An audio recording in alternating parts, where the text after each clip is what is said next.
It began as a moment of arrogance disguised as humor. A millionaire, sitting comfortably in a luxury café, noticed a young Arab vendor selling roses nearby.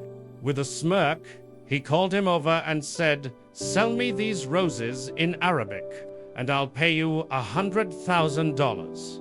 The people around laughed, thinking it was just a joke meant to humiliate a man trying to earn an honest living. But the vendor didn't flinch. He looked at the man calmly, holding those same roses that carried both his livelihood and dignity. In that instant, what seemed like a challenge became something deeper, a test of pride, of identity, of how far respect can travel when it's spoken from the heart. The stage was set not for a sale, but for a lesson the millionaire would never forget. When the vendor began to speak, it wasn't just Arabic that filled the air, it was poetry. His voice carried warmth, rhythm, and pride, as though every word was chosen with care and purpose. He didn't rush or stumble. He described the roses as gifts from the earth, symbols of love, beauty, and peace. The richness of the Arabic language gave his words life.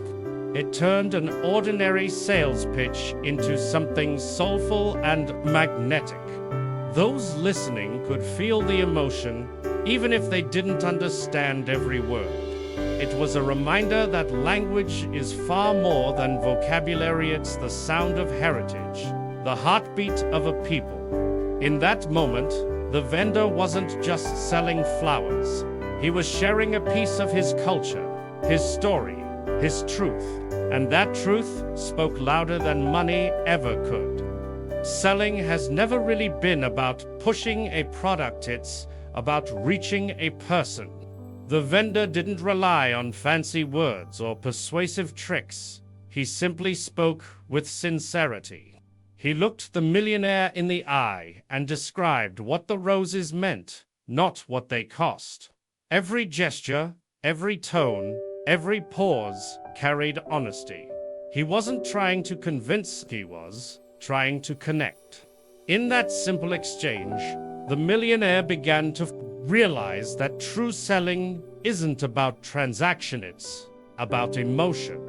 When someone feels seen, understood, and valued, they don't buy the product, they buy the feeling it gives them. The vendor sold more than roses. That day he sold a moment of meaning, a glimpse of humanity that no amount of wealth could imitate. And for the first time, the millionaire understood that connection is the most powerful currency of all.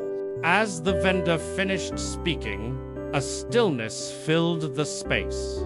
The laughter that once surrounded the millionaire faded, replaced by quiet awe. His smirk softened, his eyes fixed on the man before him, humble, proud, and unshaken.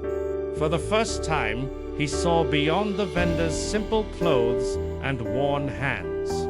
He saw depth, strength, and grace that money could never buy. The millionaire had expected entertainment, maybe even amusement, but what he received was a reflection, a reminder of what he had lost in the noise of his own success. In that moment, the roses weren't just flowers. They were symbols of humility, of heart, of humanity. His arrogance melted into admiration, his laughter into silence.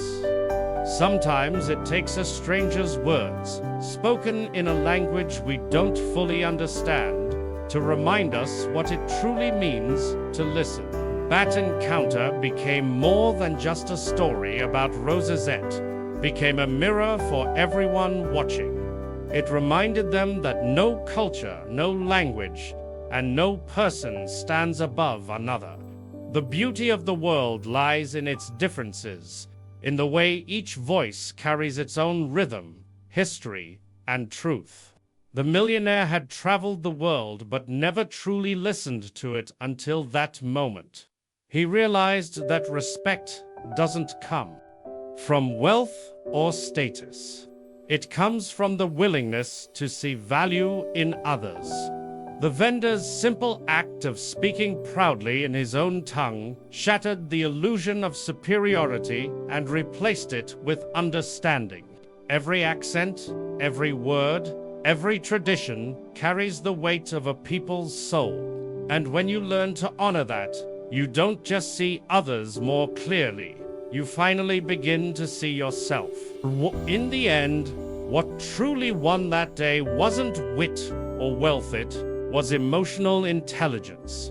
The vendor's calm confidence and kindness disarmed the arrogance that money had built around the millionaire's heart. It wasn't the language alone that moved him.